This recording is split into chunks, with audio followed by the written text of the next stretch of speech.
surplus. Because there are other levels at which we are paying out, interest payments and debt absorption, which refers to the liabilities coming from hurricanes and also refers to things like JUTC, dare I say the name, or Air Jamaica, Sugar Companies of Jamaica, and it sounds like a newsreel for 7 o'clock news.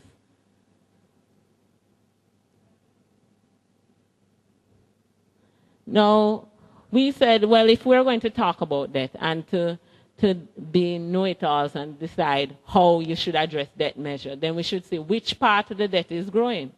So we broke it down and looked at the different categories. Now that was 1997 and this is 1998.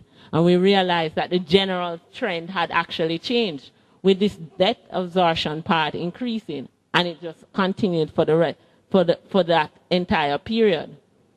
Realizing that debt absorption was one of our major drivers. We also had another one of interest rates, but that's interest rate payments on what we already owe. You can renegotiate them, but there's not as much you can do with it as with debt absorption. Debt absorption refers to the debt coming from an Air Jamaica, JUTC, a Bank of Jamaica, and FinSAC, as we see that spike continuing from 1999, culminating in 2001. Here we have attributed what actually happened with the debt absorption. Now that second bar speaks to what percentage of GDP each of these three categories, FinSAC, public sector companies, and the BOJ accounted for. Again, we can see the FinSAC trend. 2.5 in 1998, 22.7% of GDP in 2001. The point is that non-central government debt seems to be the root of our problem, and that's the one we need to be watching. That's not, while it does get talked about, it's not the one we hear a lot about. We hear about debt relief, etc. But the absorption of non-central government debt is definitely seems to be the root of our problem. So how then do we deal with that?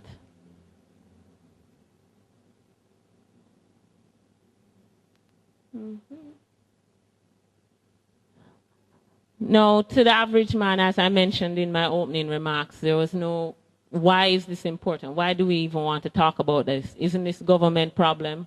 Why then do we have to sit down in our room after a hard day's work and talk about this?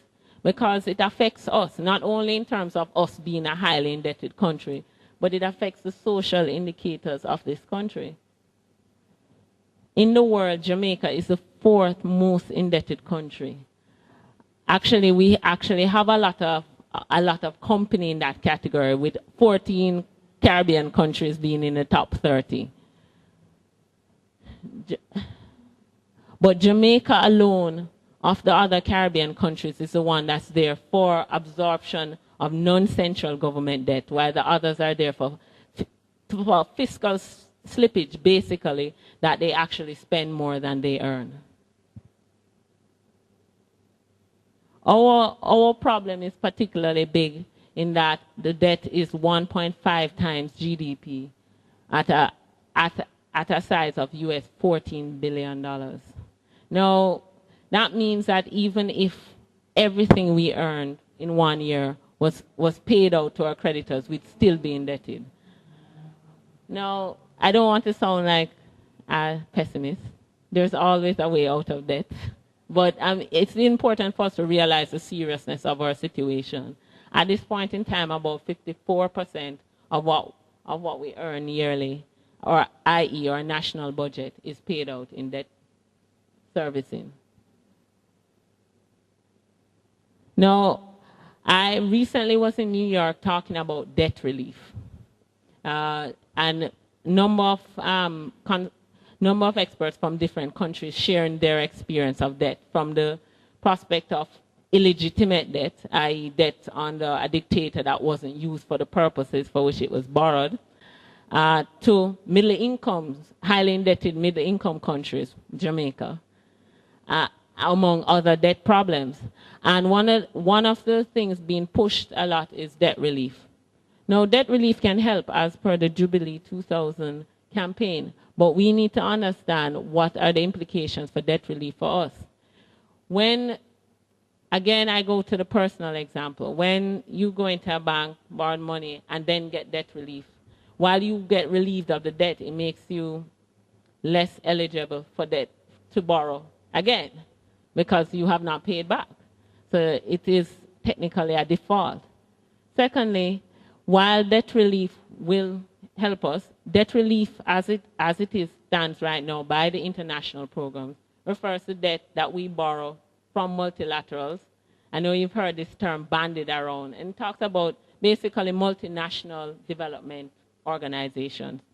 Inter-American Development Bank, World Bank, International Monetary Fund, better known as the IMF, etc., and bilateral debt. In Jamaica's case, that accounts for about 14% of our debt. Most of our debt at this point in time is domestic. I heard MinFam refer to the Kingston Club. I like that term. And basically, a lot of our debt is held here. Secondly, there are also other options, i.e. the Kingston Club, and the fact that no negotiation has happened, to my knowledge. I'm not in those circles. With that Kingston Club, or the other commercial club, which is the London Club, that also has some of our debt in hand. Plus, a lot of our debt is in bonds. It's not in standardized loans. And so you have a lot of bondholders which you would have to negotiate with as a group. Again, a much more difficult option than what's facing some other countries in our category. But it's useful to note that our per capita debt is, as you see on that screen, $7,920 US. This morning, Ronnie Thwait informed me that meant we all owed about $500,000 just this year, so it's increased by now. The effects of debt.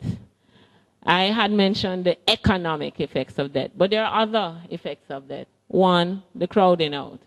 Now, I see business persons in this group, and even though the business does earn money, it does generate employment, and it does generate tax revenue. It comes at a price. There's a lot of headache in owning a business. When you have bonds that are out that earn a decent interest rate with much less headaches, why not buy bonds? And so we've had an investment crowding out in our private sector.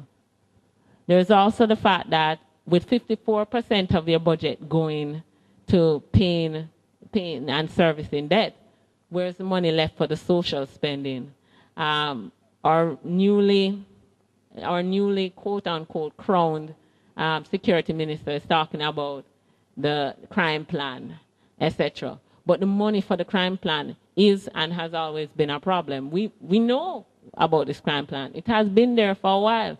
But the cost of it, do we have the cost for those kind of social programs? I saw Lawman Lynch walking in to talk about the fact, and he can speak to the fact that in the social sector there is a need for funds, but where are those funds going to come from? Are we going to borrow them again? There's also the issue of taxes. The fact that in former times, taxes were raised to make that money, despite the fact that we had that primary surplus. And then the big social need for hurricane mitigation and other such measures. Again, where are those funds coming from? The fact that 54% is going off to debt servicing, where are we to find the funds to do that without borrowing it? And that's why debt is important to all of us. How we can fix it. Now,